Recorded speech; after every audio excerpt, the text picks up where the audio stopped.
Let's give you the market update now. The JSE expected to rebound today amid signs of stability on global markets. Commodity prices also steadied after dropping sharply as investors pondered the implications of rising cases on global growth. For an update now on the latest market moves, Jimmy Moyaha is an independent market analyst and he joins us now. Jimmy, very good morning to you. So the emerging market stocks and the currencies tumbling on Monday as investors rushed to safe havens on rising COVID-19 cases around the globe. Give us a sense of what the factors are that are driving the sentiment.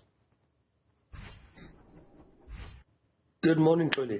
So there's been a couple of things that we've had to look at around sentiment in this time as well, not just what's been happening around the COVID cases and the vaccinations. I mean, if you remember last week, following the Fed Reserve announcement and the speech that Powell gave, we definitely saw that as a catalytic type event because America for the longest time had been looked at as sort of the benchmark of economic recovery, and they came out to say that they're adopting a wait-and-see approach. They're saying it's too soon to assume that all markets have recovered, and we've seen that filter through to some of the other areas, filter through to the cases as well. I mean, we know that the UK opened up their economy fully, and for the first time since their vaccination programs have sort of rolled out in full force, they've also reported an increasing number of cases on their perspective. Something else we need to be looking at is the fact that the stock markets as a whole have been quite overvalued and quite highly priced into 2021 off the back of the boom that we saw in 2020. We've basically had all estimates that we had forecast for the year of 2021. All of those estimates were almost all taken out in the first quarter of 2021.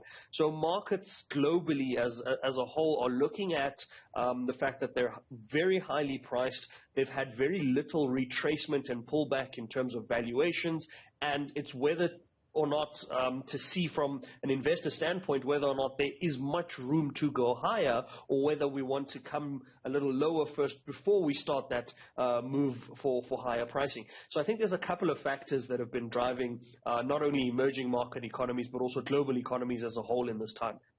Let's talk company news, Jimmy. Kumba releasing its production and sales report.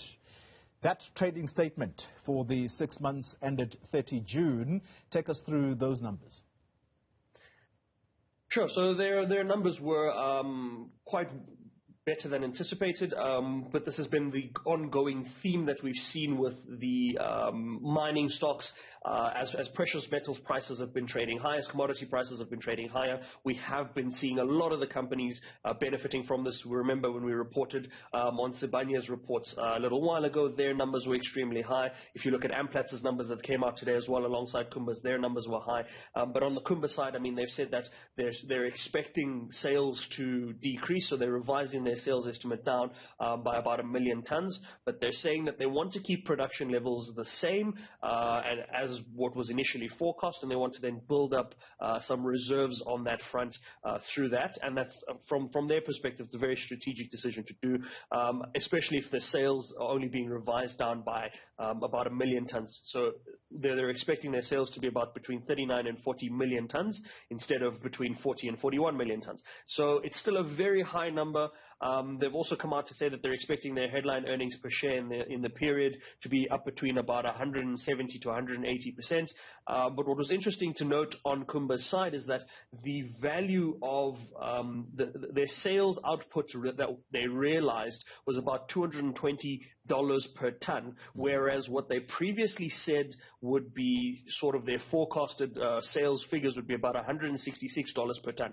So they are making more money per ton than they anticipated they would be. And again, that's largely off the back of higher commodities pricing, higher demand for commodities and metals around the world.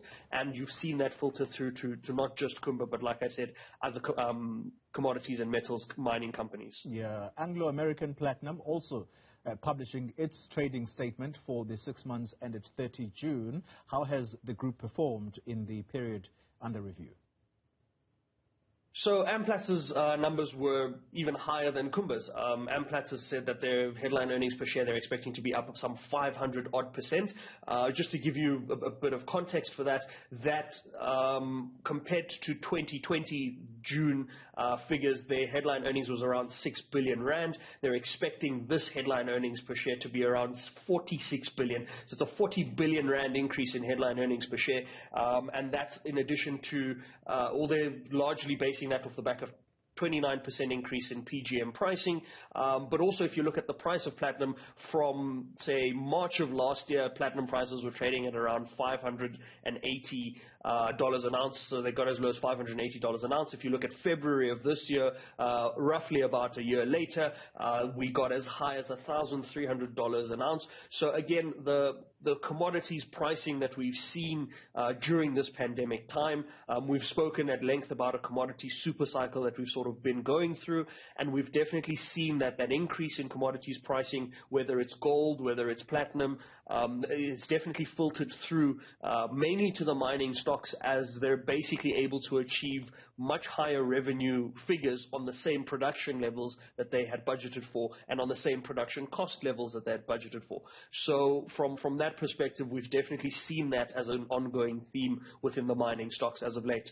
Yeah, finally, the Monetary Policy Committee meetings, they start today ahead of that all-important MPC decision on Thursday. The repo rate sentiment is that it's going to be left unchanged, but is there something different that we may hear as far as the tone on economic outlook?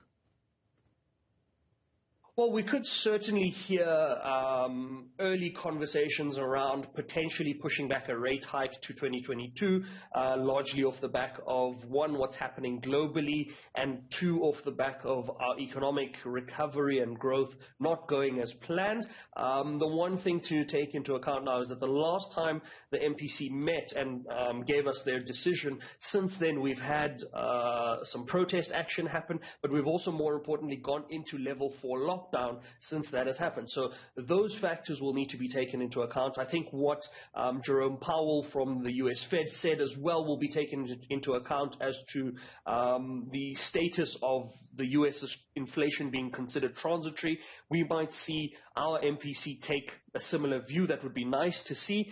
It's quite unlikely that they might, but it would be nice to see them take the same view and say that for the moment, inflation targeting might be put to the side to see what it is that they can do in this interim.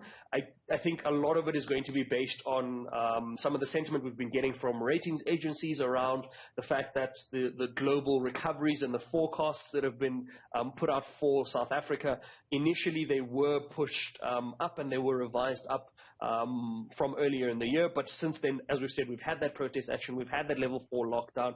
We are still going through early stages compared to everybody else in terms of our vaccination programs, whereas other developed economies have almost completed a lot of their vaccination programs and that sort of thing.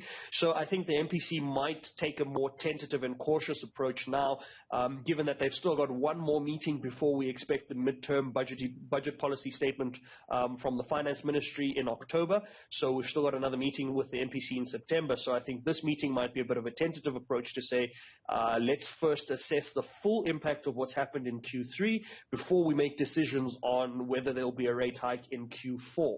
So that'll be interesting to keep note of in this week, and it'll be interesting to see their outlook following what they get in terms of Q3 numbers as well. Yeah, Jimmy Moyaha, thank you very much for that markets update.